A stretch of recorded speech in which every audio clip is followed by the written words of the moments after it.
Years ago, I used to head an international school in Bangalore.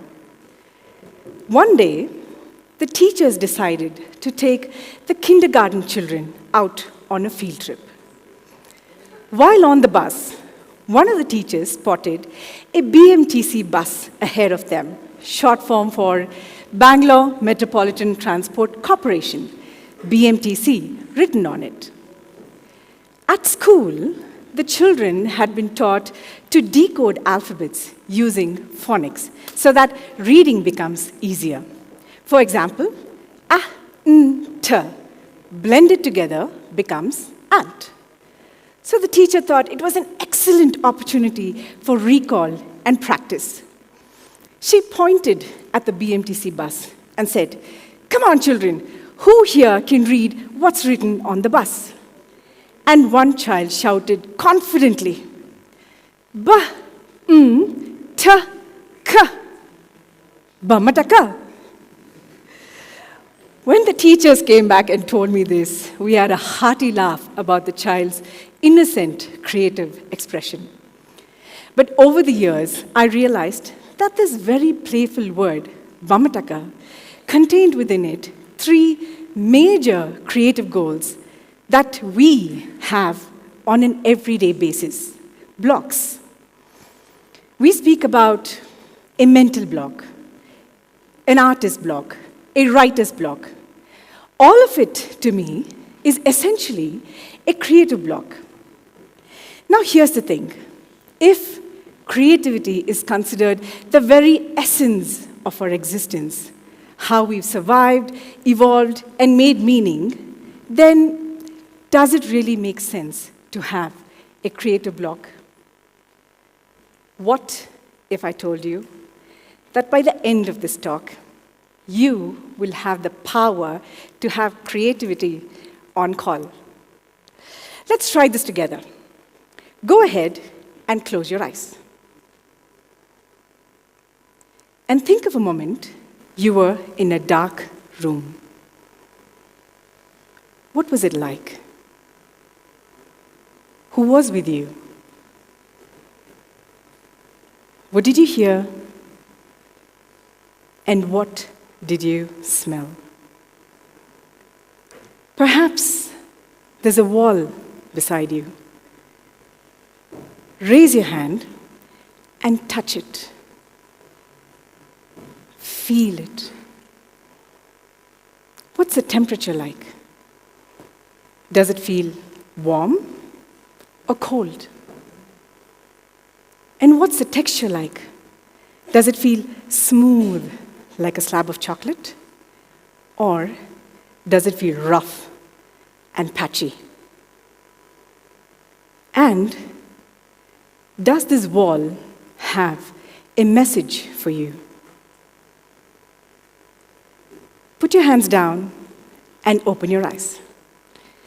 Congratulations, you just experienced covert hypnosis and slipped into your subconscious mind, which contains 95% of your brain's overall information with just 2 simple prompts.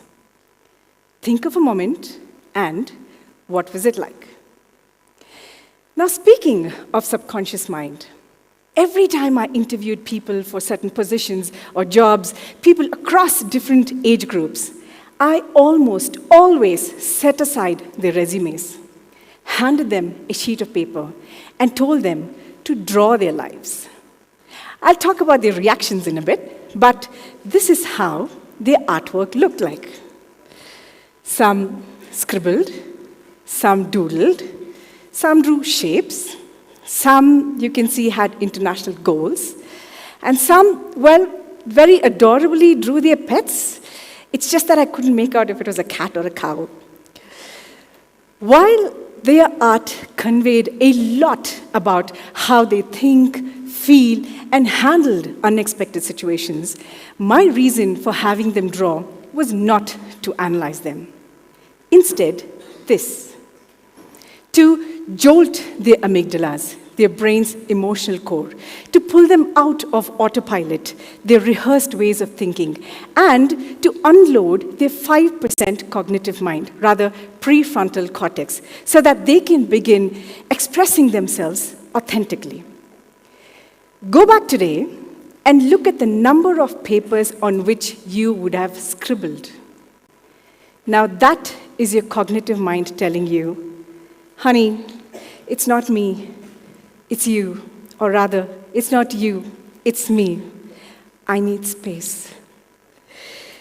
Now, these are times that my cognitive mind has broken up with me, particularly during meetings. Recently, I was at a rural school to conduct a workshop on intuitive painting. My goodness, the children's artwork was a sight to behold. Their canvases came alive with bold strokes and raw emotions and wild stories. And just when we were wrapping up, there was this one little girl who came running towards me and whispered in her local language, translated for you. She said, Akka, I can't take this painting home. Perplexed, I asked, but why not, my dear? And speak up. She responded, My parents will shout at me. They'll say it's not pretty. My gosh. My heart wrenched. Why? Why have we created a society that confuses pretty with creativity? One is like a photo filter and the other like a canvas. One hides the truth and the other reveals it. Pretty becomes a prison. And why? Because deep down, we are terrified of judgment. We humans are wired to fit in, to belong. So a judgment not only feels like a sting emotionally, but our nervous system interprets it as an actual physical pain. So this fear becomes the first block for creativity. In my words, being bashed up. Now, when this feeling lingers, we form our inner dialogue, and it goes on to become our deep-seated beliefs. Like the people who came in for the interview. Every time I asked them to draw, here's how they reacted. There was a nervous panic, or they were shocked, or surprised. And mostly, 90% of the time, they came up with this one classic self-handicapping statement to reduce performance anxiety, which was, oh God, I'm terrible at drawing. Sounds familiar? Were they really bad at art? No. They were only worried about what their art might reveal about them or what my opinion about their art could be. Therefore, they came up with the filler statements. And this becomes the second block for creativity. Fear creates the first block, and this becomes the second block for creativity. Studies show that we have 33 different types of senses, out of which 15 to 18 can be consciously accessed by us. This is not biology trivia. This is your raw, creative material. And every sense is a gateway of inspiration. In the first exercise that you did today, you were easily able to tap into about 8 different senses. And yet, we do not practice this on an everyday basis because practicing it means becoming aware, being by ourselves, getting in touch with the fear, our belief, our rage, our anxiety, even happiness. So this block to go within ourselves, to tune deeper, becomes the third block for creativity. So now we have it, all the 3 blocks for creativity. And what's the solution? Well, while you may think it's obvious and it's creativity, it's not. It's conscious creativity. What's the difference, you may ask? Well, narrating a story at a TEDx is creativity. but narrating a story after story after story and looping it all three together to send you into a mild trance, which you're in right now, to drive home the point is conscious creativity. So here's bamataka in all its glory. Being bashed up creates mind-made beliefs, which in turn creates a resistance to go deeper within. And the solution to it is conscious creativity. Notice how we create all of this as well. All right, we understand what is conscious creativity, but how do we get it on call? When I transitioned from corporate to education, I took over as an artillerista for an institution. And my job was to create stimulating learning environments for students and to invoke conscious creativity in educators. At the same time, a dear colleague of mine was the head of quality assurance. And her job was to create processes. And she was brilliant at it. And we'd very often joke about how distinctly different our job roles were within the same system. Both very important, though. Her job was to identify flaws in the environment, and my job was to identify beauty in the environment. Basically, she was the Sherlock Holmes of cracks on the wall, and I was the artist painting an ode to the very same cracks because it let the sunlight in. And I'd often pondered as to what shaped me into thinking this way. Thanks to my upbringing in the Nilgiris, which means a lot of nature and exploration. Believe you me, I have spent hours and hours playing with ants, being mesmerized by the world. I have spent a lot of time observing flies rub their hands, clean their bodies, go back on dirt. Rub their hands, clean their bodies, and go right back on dirt. And I'd wonder, why?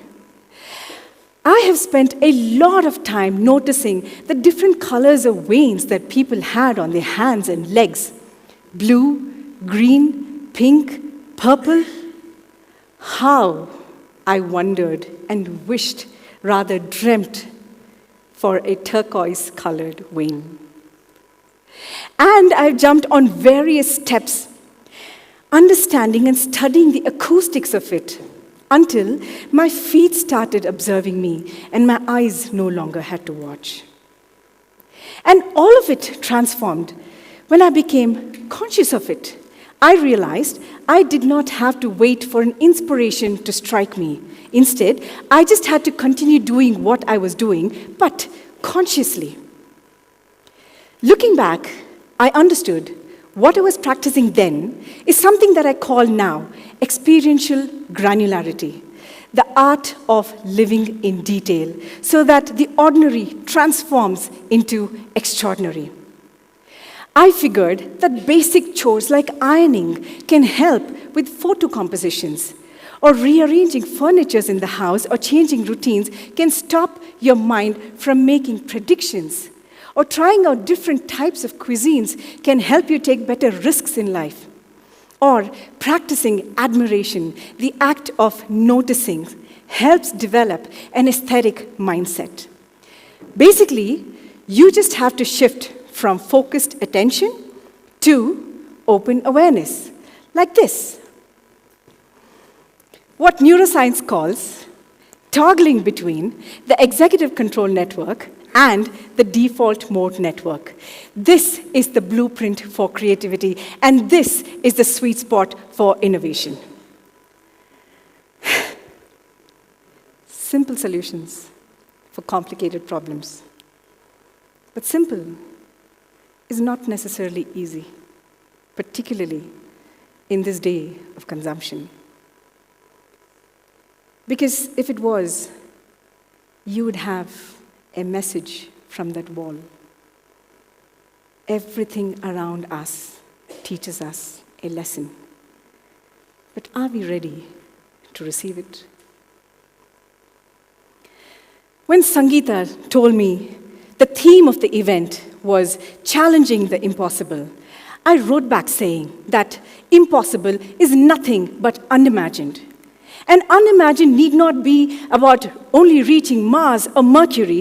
It could be as simple as relaxing your scalp right now. Go ahead and try it. Do you know what you just created? You created safety and space for your body. If you find this exciting, I have a challenge for you. Go ahead, in an affirmative voice, mentally, tell yourself, I don't want to be creative. I don't want to be creative. You heard me right. I don't want to be creative. And notice what happens. You see that? You see that? There's a resistance. Because now you're ready to create every moment of your life. You are ready to observe and integrate, not in a way that exhausts you, but in a way that sparks insight.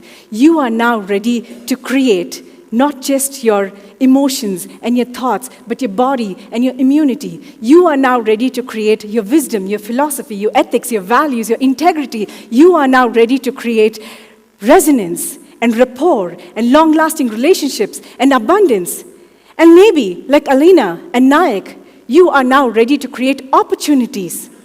If this is exciting, if this gives you the agency and the power, then go ahead and double that feeling. Double that feeling. Double that again. And as you're doubling it, go ahead and touch your tongue on your upper palate and seal it, solidify it, anchor it. Because now you know that creativity is not something that you do. Creativity is who you are. And as you double that feeling, remember once again that very playful word, bamataka.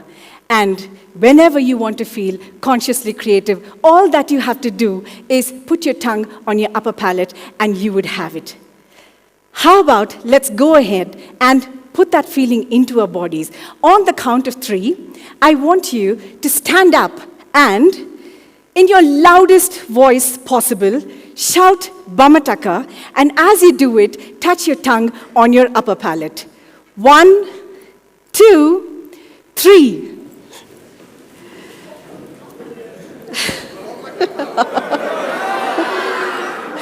Thank you very much. Thank you. And thank you. Unlike Alina, who earned it, this is how you consciously create a standing ovation for yourself. Okay, me being the last speaker, I want to take this opportunity to thank Lovedale and Sangeeta for having me here. I've had a blast. And to the organizing committee, right from that call from Rachit and that email from Ananya, till now up to Iha and the people helping me here, this has been fabulous. I can see creativity oozing out of this place in every single, right from the entrance, the installation, to the candles on the table, to the way everything has been organized, to the dances, the performances, including the TED Talk that was happening here. I even saw Sangeeta came and talked to the children and encourage them, give them confidence. This is conscious creativity. And I really want to congratulate the headmaster and the whole team for being consciously creative and actually practicing it. Thank you. Thank you so much.